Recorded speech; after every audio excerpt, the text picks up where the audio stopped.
La fundación de Chichén Itzá por Juan Francisco Molina Solís. Fragmento del libro Historia del Descubrimiento y Conquista de Yucatán. Por el año 162 de la era cristiana, una de tantas migraciones que bajaban de Norteamérica, se puso en camino, rumbo al sur, hacia los territorios que se extienden al mediodía de México, partió de la casa de Nonohual en la tierra de Tulapán. No se sabe ni se puede determinar, por ahora, la localidad exacta de la casa de Nonohual, pero puede tenerse como cierto que por Tulapán entiende el cronista el país que se extiende desde el istmo de Tehuantepec hasta el río Bravo.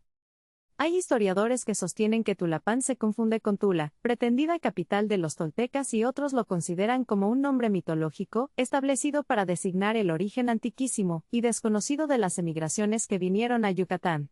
Nosotros preferimos la opinión antes asentada de que Tulapán equivale, en sentir del cronista, a lo que se llamó Anáhuac, y a lo que ahora llamamos México en el lenguaje vulgar. Cuando se quiere expresar en Yucatán que alguno viene del interior de la República Mexicana, se dice que viene de México, y así, el cronista maya, queriendo expresar que la primera emigración partió del interior de México, dijo que vino de Pulapán. Numerosas investigaciones se han verificado con objeto de fijar a qué raza o pueblo pertenecía esta primera emigración que vino a Yucatán, asentando unos que era una desmembración de la raza tolteca, otros, que perteneció a la raza zapoteca, otros, a la olmeca, y aún algunos han sostenido que todas estas razas pasaron por Yucatán, dejando en su suelo los rastros de su permanencia y en varios monumentos las pruebas de su dominación. Los trabajos más precisos y modernos comprueban que fue una sola la raza principal que dominó en el país y que, por ser la más populosa, absorbió las otras emigraciones pequeñas que más adelante vinieron. De aquí la unidad del idioma y la semejanza en las líneas generales de los monumentos de arquitectura. Esta raza es de la familia a que pertenecen los diferentes pueblos que dominaron en Tabasco, Chiapas, Centroamérica y Yucatán. Se denomina la familia maya quiche y abraza todas las tribus que hablan los diferentes dialectos relacionados íntimamente con las lenguas maya y quiche. El pueblo que vino en esta primera emigración no se denominaba maya, sino chan, e indudablemente vino del interior de México, y pasando por Tabasco, Chiapas, Guatemala y Honduras, llegó por el sudeste a Yucatán. Existe una tradición autorizada, un dato histórico irrecusable, y es que las migraciones primitivas que vinieron a Yucatán, unas aparecieron por el oriente y otras por el occidente. Este es un dato repetido en las fuentes históricas y aún se añade que la emigración que entró por el oriente fue menos numerosa que la que vino por el occidente, por lo cual se denominó esta noenial, y aquella senial, o lo que es lo mismo gran bajada y pequeña bajada. Ocúrresenos que todas estas emigraciones sucesivas de pueblos que se suponían viniendo alternativamente del oriente y del occidente, traían todas idéntico origen, distinguiéndose únicamente por el trayecto diferente que seguían en su viaje o éxodo. Todas las que llegaron primero debieron ser grupos más o menos numerosos de la misma familia, poseyendo idioma más o menos análogo, costumbres y religión semejantes. La emigración que se dice venida del oriente debió bajar de Norteamérica, cruzar México y penetrar por Centroamérica, de donde debió bajar por el sudeste, hasta la parte oriental de Yucatán. La que se dice originaria del poniente bajaría también de Norteamérica, cruzaría México por la costa de Tamaulipas y Veracruz, atravesaría Tabasco y penetraría a Yucatán por Champotón y Campeche, bajando por el lado occidental de Yucatán. La primera debió hacer su expansión en Yucatán, caminando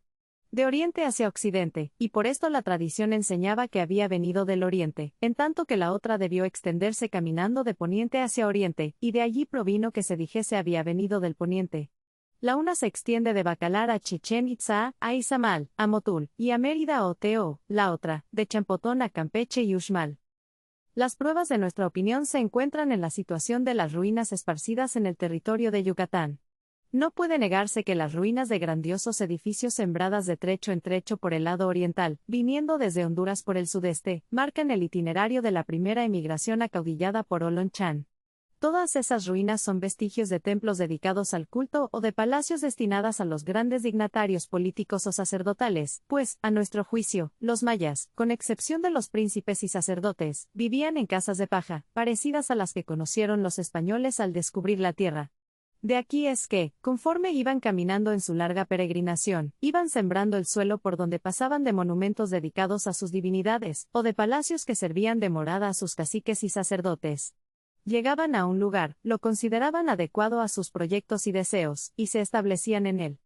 Su primer acto era levantar un templo de mampostería y un palacio para su jefe y otro para el sumo sacerdote, y alrededor de estos edificios la demás gente alzaba sus tiendas, chozas o casas de paja, al gusto de los que debían ocuparlas. Si más tarde, por falta de comodidad, por agresiones de otras tribus, por la esperanza de encontrar mejores sitios, o por cualquier otro motivo, consideraban inconveniente la mansión en el lugar escogido, con el corazón alegre lo abandonaban y, continuando su viaje, iban a fundar otra nueva ciudad. Se encuentran bien marcadas las etapas o lugares de detención de la emigración que entró a Yucatán por este lado. En la exploración que en el año de 1879 hizo Mr. Fowler en la colonia británica de Honduras, encontró ruinas de grandes edificios de piedra entre la catarata de Garbut y el río Dip, cerca de la frontera occidental de dicha colonia. Por el rumbo de Corozal se han encontrado también últimamente los restos de antiguos edificios. Por el mismo lado oriental, existen las ruinas de Santa Rosa, en las cuales se han encontrado bajos relieves esculpidos con adornos de estucos semejantes a los de Palenque, las ruinas de Macobá, Acab Cid, cerca de Becanchen, Napeten, Wolfsiu, Tikal y Tulum. Por el sudoeste se encuentran también vestigios de antiguos edificios en Champotón, Xcalunquín, Nocacá, Uxmal y Mayapán, y marcan el trayecto que siguieron las emigraciones que se dice entraron por el oeste. La primera emigración de que se tiene noticia es la que antes hemos mencionado y que entró a Yucatán acaudillada por Olon Chan. Este indudablemente penetró en la península por el sudeste y así se deduce de la comparación de los textos de las fuentes históricas que tenemos a la vista. La etimología maya de Olon Chan parece ser de Olon, escarabajo, y Chan, pequeño. Pero esta última palabra sería más bien un apellido de familia, como hasta ahora lo es en Yucatán, o apelativo de una tribu o pueblo. Olon Chan aparece en la serie de los Catunes como jefe al entrar la migración en Yucatán, en el año 242, pero este pueblo que empezó su emigración en el año 162 de la era cristiana aparece haberse separado de una tierra llamada Tulapán, que estaba al poniente, y que varios escritores quieren localizar, ya en la antigua Tula, ya en otras poblaciones de México y aún de Guatemala. Nosotros, como antes hemos insinuado, preferimos creer que al mentar al cronista a Tulapán, no quiso referirse a una ciudad, sino a un país, a una comarca y que bajo la palabra Tulapán, quiso dar a entender el anáhuac, Ulumilutalelov quiere decir en maya el país, la tierra, el continente de donde vinieron, a la manera que se dice Ulumilinsil, mi tierra, mi país natal. Desde que esta emigración inició su viaje, hasta que llegó al sudeste de Yucatán, transcurrieron 4 catunes, es decir, 4 periodos de 20 años, según la cuenta del cronista, pues cuando ya vino a salir a la tierra de Yucatán, estaba corriendo el primer año del 13º Aucatún, que corresponde al año 242 de la era cristiana, es decir que estas gentes emplearon 81 años en su peregrinación, desde que se pusieron en movimiento, hasta que asomaron por primera vez en Yucatán.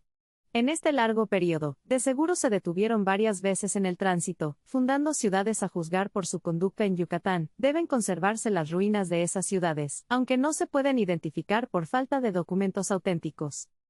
Es indudable que el caudillo de esta emigración, al poner los pies en Yucatán, era Olon Chan, pero no menos cierto es que no sería él mismo quien los hubiese acaudillado al emprender su éxodo, pues si hubiese sido el mismo Olon Chan quien los hubiese guiado desde entonces hubiera pasado de 100 años al llegar a Yucatán, y esto no es creíble, atendida la duración ordinaria de la vida humana en esta época del mundo. Sería el caudillo otro Chan, otro individuo de la misma familia.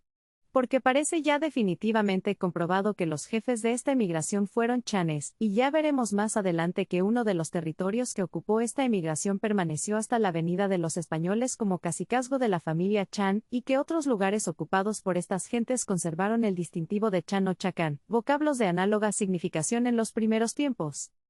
Llegó Olon Chan al sudeste de Yucatán, o a Chagnovitán, como dice el cronista, entendiendo designar con este nombre todo el país que se extiende al sur de Yucatán, desde la frontera de Tabasco, hasta el mar de las Antillas. Corrobora este sentido la observación de que, más adelante, el cronista, hablando de la llegada por primera vez a Yucatán de la segunda emigración acaudillada por Amecat Tutul Siu, afirma que llegó también a Chagnovitán. El año 242 de la era cristiana fue el primero del 13º Aucatún en que Olon Chan apareció por el sudeste de Yucatán y caminó en dirección al norte por el lado de lo que hoy forma la Honduras británica y el partido de los chenes del estado de Campeche. Las ruinas que se encuentran por este rumbo deben ser de antiguas ciudades fundadas por Olon Chan y sus sucesores, pues su permanencia en estas regiones fue de larga duración desde el año de 242 hasta el de 442. Se comprende que se establecieron en diversos lugares de esta zona y luego los abandonaban, fundaban una ciudad, permanecían en ella cierto número de años y la dejaban para trasladarse a fundar otra. La insalubridad en unas localidades y la escasez de agua en otras fueron probablemente las causas ocasionales de estos cambios constantes de residencia en este periodo.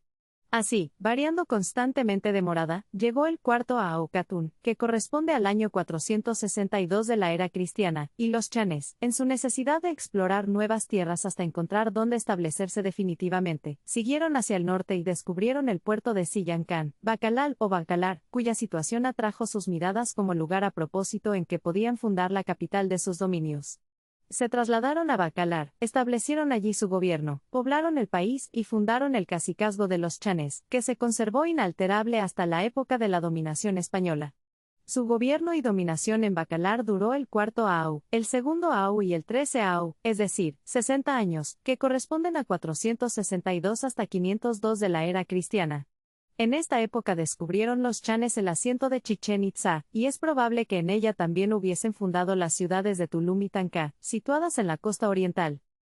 Después del 13 Au, es decir, después del año 502, se verificó la primera bajada, o bajada pequeña del oriente que mencionan las crónicas y fue que los chanes de Bacalar trasladaron el asiento y capital de su gobierno a Chichén Itzá, lo cual, según el cronista, sucedió en el Au 11, pues afirma que durante el cuarto, segundo y 13 Au, gobernaron en Bacalar y que después de estos catunes bajaron aquí, es decir, descendieron hacia el poniente y fundaron Chichén Itzá. Oshkal a Kutepalov Sillancán Kaemov Wailae, 60 años habían gobernado en Sillancán cuando bajaron acá.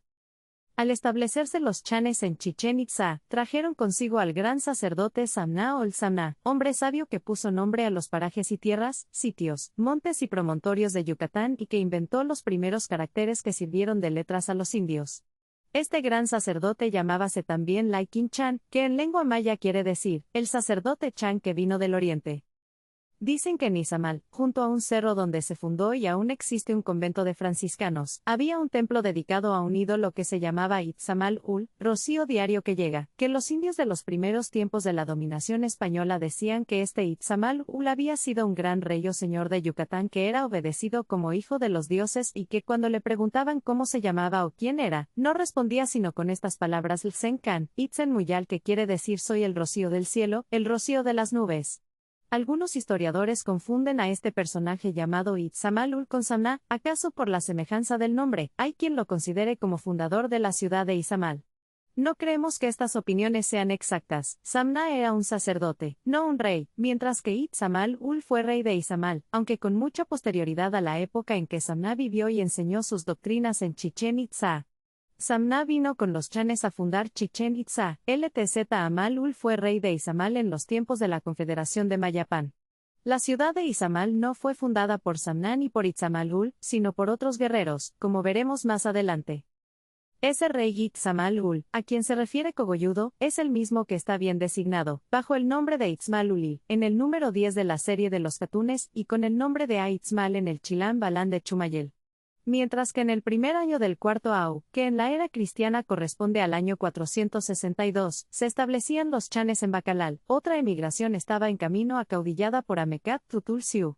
Era esta la emigración o bajada de gentes que se decía vinieron del poniente, y que, pasando por Tabasco, Acalán y Campeche, vino del sudoeste y luego se extendió por Yucatán caminando del poniente hacia el oriente.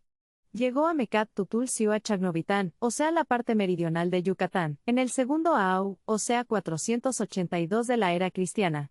Es probable que, viniendo de Champotón y Campeche, se haya extendido esta emigración primero por la Sierra de los Pucs y luego por la de los Huitzes, donde Amecat Tutul Siu se estableció definitivamente con su pueblo.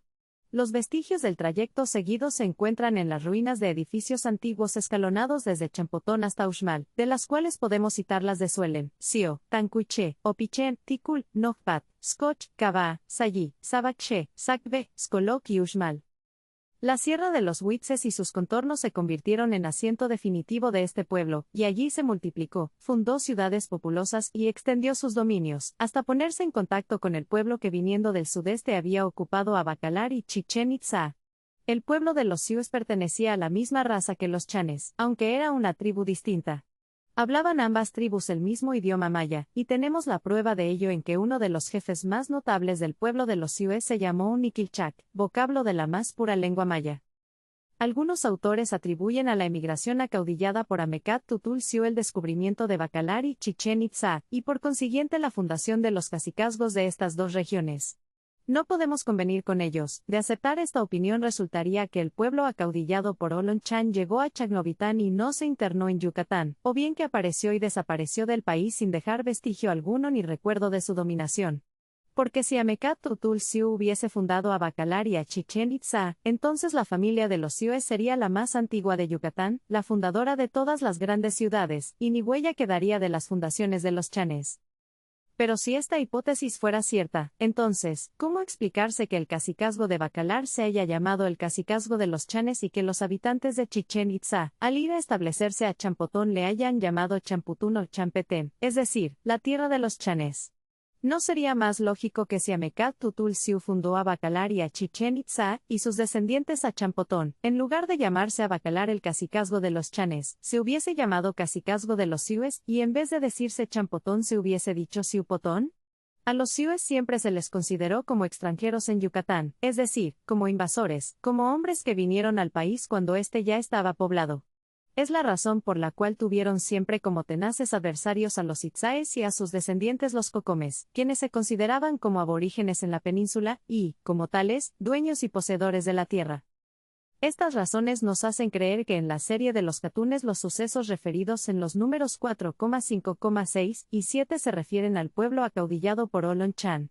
Y, en efecto, la cuenta de los Catunes del número 2, en la que se narra la emigración de Olonchan, concuerda perfectamente con la que aparece en los párrafos 4, 5 y 6. En el párrafo segundo se refiere que en el octavo Aau Catun emprendió su viaje a Olonchan, que siguió caminando en el octavo, sexto, cuarto y segundo y en el primer año del 13º apareció en Yucatán. En los Catunes 13, 11, 9, 7, 5, 3, 1, 12, 10, 8, 6 y 4, permaneció en Chagnovitán el pueblo de Olonchan y durante esta época de peregrinación en que bajaba del sudeste hacia el norte de Yucatán se descubrió Bacalar, donde desde el cuarto Aú se estableció fundándose el cacicazgo. En esta época se intercala la emigración acaudillada por Amecat Tutul Siu, pues, según se ve en el párrafo tercero de la crónica, en el mismo segundo Aau Catun en que el pueblo de Olonchan ocupaba ya Bacalar, Amecat Tutul Siu llegaba a Chagnovitán. El párrafo tercero de la crónica es, pues, una interpolación que hace el cronista de hechos coetáneos a los que se refieren en el párrafo cuarto. Se arguye que el párrafo cuarto de la crónica, en que se refiere el descubrimiento de Bacalar, empieza con la palabra laitún, que significa, en este tiempo, y que el adjetivo demostrativo, este debe referirse a la época inmediatamente antes referida, es decir, a la época de Amecat Tutul Siu. A esto observamos que laitún puede referirse también, aún significando en este tiempo, a la época en que los chanes estaban recorriendo la región del sudeste, puesto que el cronista, en los párrafos segundo y tercero, según se ve claramente, tiene el propósito de referir únicamente la entrada de las dos emigraciones a Yucatán, dejando para contar después lo que cada una de ellas había de hacer en la tierra, y así se nota que enseguida de la narración de las dos emigraciones, una por el sudeste y otra por el sudoeste, toma aparte a la una y describe su peregrinación por Chagnovitán, Bacalar, Chichén Itzá y Champotón, y su vuelta al interior de Yucatán, y solamente después de referidos todos estos sucesos es cuando vuelve a hablar del pueblo de los Siues con la fundación de Uxmal. La narración anterior de la fundación de esta ciudad se refiere ostensiblemente a un pueblo distinto del de los Siues, y este pueblo es el de los chanes, que en Chichén tomaron el nombre de Itzáes, del nombre del gran sacerdote Itzamná que los ilustró y civilizó. Hay todavía algo más que decir sobre la significación de la palabra laitún. No es tan evidente que solo signifique en este tiempo, es una palabra compuesta que no se encuentra en los 3 diccionarios que tenemos a la vista, de modo que para fijar su significado tenemos que referirnos al de sus simples. Lai, según don Juan Pío Pérez, significa esto, aquel, aquello, a lo cual. El padre Beltrán dice, lai es demostrativo, esto, aquel, aquello, es también relativo y significa, el cual, lo cual. Tún, según el padre Beltrán, es una partícula que cuando está pospuesta significa finalmente, ya. En tanto que don Juan Pío Pérez afirma que también significa pues, entonces. Nosotros hemos oído usar la palabra tún en el sentido de entonces, como en Baxtún, que entonces, simitun cat musi, murió entonces y fue sepultado. De aquí deducimos que Laitun puede traducirse en aquel entonces, y en este sentido es claro que el cronista se refiere al pueblo de Olonchan. Dejando al pueblo de los Siues establecido en la Sierra de los Huitzes, volvamos a los chanes, a quienes dejamos establecidos en Chichén Itzá, donde, según la serie de los Catunes, gobernaron 120 años y 200, según el libro de Chilam Balan de Tizimín. Refiérese que entre los gobernantes de Chichén Itzá hubo 3 reyes hermanos que guardaron el celibato y se distinguieron por sus costumbres puras y su espíritu devoto y adicto al sacerdocio. Emprendieron la construcción de magníficos templos y palacios cuyas ruinas son las que hasta ahora se contemplan en pie. Uno de estos reyes se ausentó del país, y los otros 2, olvidándose de sus antiguas costumbres, se encenagaron en el vicio y se volvieron tiranos. Al mismo tiempo que se fundaba la ciudad de Chichén Itzá, otras tribus numerosas de los chanes continuaron su camino hacia el poniente de la península y fundaron otras ciudades populosas llamadas Ekbalam, Istmal, Mutul y Teo. Ekbalam fue fundada por uno de los principales caudillos o capitanes de los chanes, llamado Ekbalam o Tigre Negro, y también Cochalbalam, o Tigre que descuella sobre todos. Ekbalam se estableció en una gran llanura rodeada de un extenso prado, y dio al lugar su nombre con el cual es conocido hasta el presente. Fabricó templos y palacios, cuyas ruinas aún se conservan en las tierras de la hacienda Ekbalam, del municipio de Calotmul en Yucatán. Allí se ven los restos de 5 edificios que debieron ser de la misma época de los edificios de Chichén Itzá y Teo, que a nuestro humilde juicio fueron todos construidos por los chanes o itzáes que, entrando por el sudeste de la península, se esparcieron por ella caminando de oriente a poniente. El principal edificio tenía un área de 400 pasos en cuadro, con varias piezas altas de bóveda de cantería labrada, a las cuales se ascendía por escalinatas de piedra. En la parte superior del edificio se extendía una azotea espaciosa y llana, en medio de la cual, y sobre unos 3 pilares, se asentaba una piedra redonda de más de 12 pies cuadrados, que servía para los sacrificios, pues aquel edificio era nada menos que el templo principal donde se celebraban las grandes solemnidades. En las paredes exteriores había figuras de relieve como de hombres armados, labores, molduras, y letras del alfabeto maya. En el interior y en el piso superior, había graneros para la conservación de cereales de primera necesidad y aljibes para depósito de agua lluvia.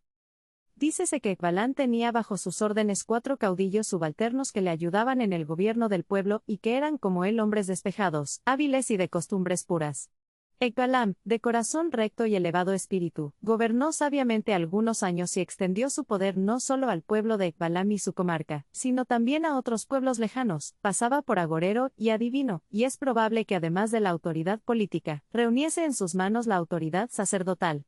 La probidad y otras dotes excelentes que manifestó al principio de su reinado, le conquistaron la estimación popular, pero este prestigio no duró largo tiempo, porque el acrecentamiento de sus dominios le ensoberbeció hasta el punto de creerse de naturaleza superior a sus súbditos y como destinado a gozar a costa de sus trabajos y sudores. Movido de tan perversa idea, empezó a tratarlos con desprecio y altanería y necesitando recursos con que satisfacer su creciente sed de goces y placeres, los agobió con trabajos forzados y con tributos exagerados y gravosos. La opresión que tan rudamente hizo sentir levantó el ánimo del pueblo e hizo estallar contra él una sedición que llegó a tener por resultado que los sublevados asesinasen a Ekbalam y a sus principales consejeros. Después de un reinado de más de 40 años. La muerte de Ekbalam fue la señal de la más espantosa anarquía. Cada uno de los jefes de la sedición aspiró a ser jefe soberano, mas ninguno pudo imponerse a los otros. Divididos entre sí, se hicieron la guerra mutuamente, y dejaron levantarse a los amigos y partidarios de Ekbalam, que, aprovechando las divisiones de sus adversarios, izaron bandera alrededor de uno de los descendientes de aquel. El triunfo al fin coronó sus esfuerzos y consiguieron elevar al trono a Evlei Chak, descendiente en línea recta de Ekbalam. Este alcanzó a vencer toda oposición con un gobierno prudente y discreto, pero en sus postrimerías, temiendo tal vez que después de su muerte se repitiesen las disensiones que habían ensangrentado su pueblo antes de su advenimiento al trono, apeló a un procedimiento funesto que introdujo la idolatría entre sus súbditos, que hasta entonces habían sido monoteístas. Reunió a sus hijos, amigos y adeptos y en plática sentida les persuadió la conveniencia pública de que fabricasen una estatua a su imagen, con que así, aun después de su muerte, quedase en el pueblo viva su memoria y que a esa estatua le rindiesen los mismos respetos y consideraciones que a su persona, y aun le adorasen como a su Dios. Fácilmente se dejaron persuadir los paniaguados de Evlei Chak, como que a ellos interesaba que el prestigio de su jefe no se amenguase con la muerte. Se apresuraron a fabricar la estatua, y la expusieron en el templo a la adoración pública, y pronto su ejemplo fue imitado, e innumerables estatuas de piedra y barro se levantaron en las casas y calles de los dominios de Eblei-Chak. Los descendientes de este, reconocidos como hijos de la divinidad, gobernaron en paz, hasta que, acabada la dinastía, en tiempo de la Confederación de Mayapán entró a gobernar la familia de los Cúpules, una de las que tenían casa solariega intramuros de Mayapán, y que gobernaba en Ecpalán cuando Yucatán fue conquistado por los españoles. Juzgamos que los ecpalamitas eran de la emigración de los chanes o itzáes, porque, según sus tradiciones, habían venido del oriente como los itzáes, y en compañía de gran número de gentes. En su origen veneraban como dios a Unab-Ku como los Lsáes, y también como estos respetaban al gran sacerdote Itzamna, a quien luego elevaron al rango de divinidad. Otros capitanes itzáes desprendidos de la gran emigración de los chanes vinieron a establecerse al sitio de Izamal, y fundaron allí una ciudad dependiente de Chichén Itzá. Estos capitanes se llamaban Kinich-Habul, Kinich-Jacmo, Sita-Kutz, Sita-Koy. De acuerdo con las costumbres de los itzáes, al establecerse en Izamal construyeron palacios para su morada, y templos, de los cuales algunos en ruinas conservan hasta hoy el nombre de sus fundadores. Al poniente de la plaza mayor de Izamal existen las ruinas del edificio que levantó Kinich-Habul, y al norte se levanta el cerro sobre el cual existía el edificio levantado por Kinich-Jacmo. Más tarde, estos edificios se volvieron sagrados, y los capitanes itzáes fundadores de Izamal se convirtieron en dioses protectores cuyo amparo se solicitaba con preces y sacrificios. Representaban entonces a Kinich-Habul bajo el símbolo de una mano, quizá queriendo denotar la omnipotencia con que sanaba a los enfermos y resucitaba a los muertos. El cuyo de Kinich-Habul era por esto muy visitado por romeros, no solo de las cercanías, sino de países lejanos, que a trueque de presentes y limosnas pedían la salud y aún la resurrección de los muertos queridos. El cuyo de Kinich-Jacmo era visitado en tiempo de peste, o cuando ésta amenazaba, y los sacerdotes que asistían a él hacían oficio de agoreros o pitones, anunciando a los devotos después del sacrificio el bien o el mal que les vendría en lo futuro. Otra fracción de los itzáes acaudillada por un capitán llamado Sac-Mutul vino a establecerse en el lugar donde hoy se levanta la ciudad de Motul, 10 leguas al nordeste de Teo. Sac-Mutul, como todos los itzáes, aparece por la tradición como un hombre blanco que vino del oriente buscando lugar adecuado donde establecerse con su tribu y hallando que el sitio, aunque muy pedregoso, era sano y alegre, se estableció allí y fundó un cacicazgo. Es de notar que Sac-Mutul y sus súbditos no eran idólatras, sino que adoraban a un solo Dios creador del cielo y de la tierra, en templos servidos por un sacerdocio organizado por cuyo medio ofrecían presentes y dádivas de diversas especies. Sabían que el primer hombre, a quien llamaban Anom, había sido formado de tierra, y que, una vez creado, se le había aparecido una mujer con quien se había casado y tenido hijos, de quienes desciende la humanidad entera. Este capitán Sac-Mutul debe ser el mismo que en la crónica de Chicxulub se denomina Sacualpatal Sagmutixtunamutul, y que en otro lugar se llama también Mabunchan. Este es un dato de que Sac-Mutul pertenece a la emigración de los chanes acaudillada por Olon Chan. La dinastía de Sac-Mutul gobernó en Motul 140 años, y es seguro que, en sus primeros tiempos, al igual que los reyes de Izamal, reconocieron la sucedanía, o tal vez la dependencia absoluta, de los reyes de Chichén Itzá. Parece que al mismo tiempo que Sac-Mutul fundaba Motul y Kinich-Jacmo a Izamal, otros capitanes itzáes desprendidos de la gran emigración de los chanes, extendiéndose más hacia el poniente, fundaron la ciudad de Teo o Ichanció en el asiento actual donde se levanta la ciudad de Mérida. Teo fue una de las ciudades fundadas cuando los recuerdos de Itzamna estaban muy frescos en la memoria de su pueblo, y probablemente fue fundada por el capitán Achan Khan, quien edificó un templo en el montículo del poniente, cuyas ruinas aún se conservaban al tiempo de la conquista. Este capitán, con el transcurso del tiempo, se convirtió en deidad y fue adorado con especial culto en el templo que él mismo había construido. Como indicio de la dominación de los itzáes en Teo, tenemos el hecho de que hasta ahora existe en los términos de la ciudad de Mérida una aldea llamada Itzimná, y que en los tiempos del descubrimiento de la península se llamaba Itzamná, y era residencia de un cacique apellidado Itzampech que tenía muchos súbditos, y que, después de la fundación de Mérida, abandonó con todos ellos su antigua morada, y se trasladó a Chubulná. También está comprobado que el cacicazgo en que se encontraba la ciudad de Teo se llamaba Chacán, que en lenguaje de los mayas era lo mismo que Chan, pues los itzáes, cuando ocuparon a Champotón, llamaban a este lugar indistintamente Champetén o Chacampetén, haciendo sinónimas las palabras Chan y Chacán. De estos indicios se deduce que los indios que ocuparon Champotón y los que fundaron a Teo eran de la misma raza, y estando comprobado que los Itzáes ocuparon a Champotón, infiérese que los Itzáes fueron los que fundaron Teo. Se corrobora esta opinión porque existe prueba, en un documento antiguo, de que los edificios de Teo se construyeron cuando esta ciudad, y casi toda la península estaba sujeta al dominio de los reyes de Chichén Itzá. De este documento se deduce claramente que la ciudad de Teo fue fundada y poblada por la misma raza de indios que fundó a Chichén Itzá, que los edificios de Teo son de la misma época que los de Chichén Itzá, y que los reyes de Chichén extendían su dominación hasta la misma ciudad de Ichancio. Los reyes de Chichén Itzá no consiguieron que su dominación en la península fuese acatada para siempre, surgieron discordias intestinas y su autoridad fue discutida y desobedecida, estalló una guerra civil, y es probable que los caciques de Izamal y de Motul, aliados con los siúes de la sierra, hayan declarado la guerra a los reyes de Chichén, hostilizándolos con vigor hasta obligarlos a abandonar su antigua capital y emigrar de sus dominios. No se refieren los detalles de esta guerra intestina y las crónicas mayas narran sencillamente que en el primer Ahau, que empezó el año 622 de la era cristiana, Chichén Itzá fue abandonada por sus reyes y pobladores y que estos fueron a establecerse en Champutún o Champetén, y que allí fabricaron sus casas los Itzáes, hombres santos. El viaje desde Chichén Itzá hasta Champutún duró largos años, desde el 642 hasta el 682 de la era cristiana, y es muy concebible el retardo, pues que caminaban a pie en compañía de sus familias, llevando sus instrumentos de trabajo y enseres domésticos, recatándose de las tribus enemigas y tomando descansos prolongados de etapa en etapa.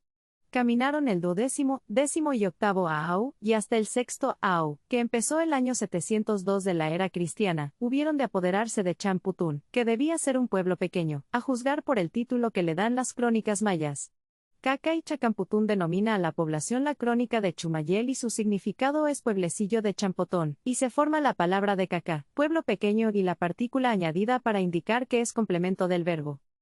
No debieron establecerse pacíficamente en Champotón los Itzáes, sino que tuvieron que luchar fuerte y valerosamente con alguna otra tribu india que allí tenía su morada.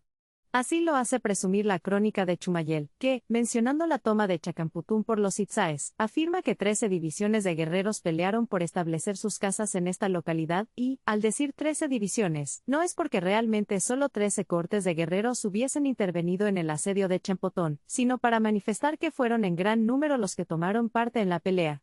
Triunfaron y se hicieron dueños de Champotón y establecieron allí sus moradas, prestigiándose sus jefes y consiguiendo alcanzar reputación de hombres santos.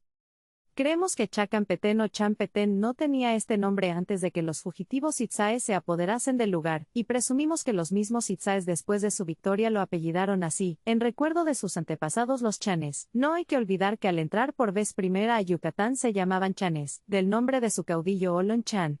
Tal vez, refiriéndose a este caudillo o a alguno de sus sucesores, quizá el fundador de Motul, dice el cronista de Chicxulub, también Nadzin Abunchan se estableció en la tierra, y entendió cómo viene la santa inmortalidad. 260 años gobernaron los Itzáes en Champotón, desde el año 702 hasta el 942 de la era cristiana. Adquirieron fuerza, vigor, se multiplicaron sus guerreros, la población creció, los pueblos se agruparon alrededor de Champotón, pero, a pesar de todo su esplendor y grandeza, los Itzáes no olvidaban su antigua patria de Chichén Itzá, deseando con ansia recobrarla y castigar a los que habían arrojado de ella a sus antepasados. Así fue que, el año 982 de la era cristiana, abandonaron Champotón a las órdenes de dos intrépidos capitanes llamados Cacupacat y Bilú o Bilhu, con el propósito decidido de recobrar su antigua ciudad y de establecer su dominio perdido, aunque fuera a costa de grandes trabajos y derramamiento de sangre. En efecto, sufrieron grandes penalidades, porque, al abandonar a Champotón, en vez de tomar el camino de la costa para venir a salir por Campeche, se internaron por las selvas y los desiertos del sur, y allí se extraviaron. El hambre, la sed, las enfermedades y los animales ponzoñosos dieron cuenta de la vida de un gran número de los emigrados. Al fin, venciendo los mayores obstáculos y dificultades, aparecieron por la sierra de Yucatán, bajando por un lugar que se llama San, aludiendo justamente a esta gran bajada de gentes que se verificó entonces. No se sabe a punto cierto si, fuera del gran deseo de recobrar su antigua patria, hubo algún otro motivo que impulsase el abandono y despoblación de Champotón. No ha de haber sido por violencias o guerras intestinas, ni por la hostilidad de otras tribus extranjeras, porque ninguno de los cronistas hace mención de semejantes conflictos. No falta quien lo atribuya a un incendio que redujo a pavesas la población de Champotón, apoyándose esta opinión en un pasaje de la crónica de Chumayel que, en efecto, a primera vista, engaña al lector. Nosotros creemos que ni el incendio hubiera sido causa suficiente para abandonar la población de Champotón, y que tampoco hubo tal incendio, pues el pasaje aludido se traduce erróneamente cuando se le quiere dar el sentido de que en Champotón hubo un incendio. He aquí el texto, like sucatunil sinsi chacamputun tumen cacupacal yetel tec huilue. Algunos traducen, en este catum pereció Chacamputún por el fuego que la destruyó rápidamente y repentinamente la consumió. Pero no nos parece racional esta traducción, pues ni pacal significa destruir rápidamente, ni huilue significa consumir. Preferimos traducir diciendo, pereció, desapareció, o se abandonó Chacamputún por cacupacat y el ágil bilú o bilú. Esta traducción concuerda con otros textos históricos, pues como veremos más adelante, los capitanes Cacupacat y Bilú fueron capitanes itzáes que hicieron la guerra a los caciques de Izamal y Motul, y fundaron Amayapán. Es, pues, seguro que fueron los caudillos que dirigieron a los itzáes al salir de Champotón para recobrar sus antiguos lares y que el pasaje citado de la crónica de Chumayel debe tener el sentido que le hemos dado. Habiendo bajado los itzáes de la sierra por el pueblo de San, fueron hacia el norte y fundaron la ciudad de Mayapán en un lugar perteneciente al antiguo distrito de Chacán, en que antes sus antepasados habían dominado y erigido la ciudad de Teo. Desde allí emprendieron la guerra contra los caciques de Motul y de Izamal. Cacupacat y Bilú pusieron sitio a Motul, en donde todavía gobernaban los descendientes de Sac Mutul. Estos se defendieron valerosamente contra sus enemigos, pero al fin tuvieron que sucumbir al número, pues según lo indican sucesos posteriores, Cacupacat y Bilú tuvieron el auxilio de los siúes. La ciudad de Motul no pudo resistir el asedio y cayó en poder de los sitiadores que la trataron con extrema severidad, sus jefes fueron matados y la gente de la ciudad obligada a salir de ella, y a diseminarse por otros lugares, si no reducida a la esclavitud. Destruida la ciudad de Motul, faltaba vencer a sus aliados, que eran los caciques de Izamal. Cacupacat y Bilú sitiaron a Izamal y la obligaron a rendirse a discreción.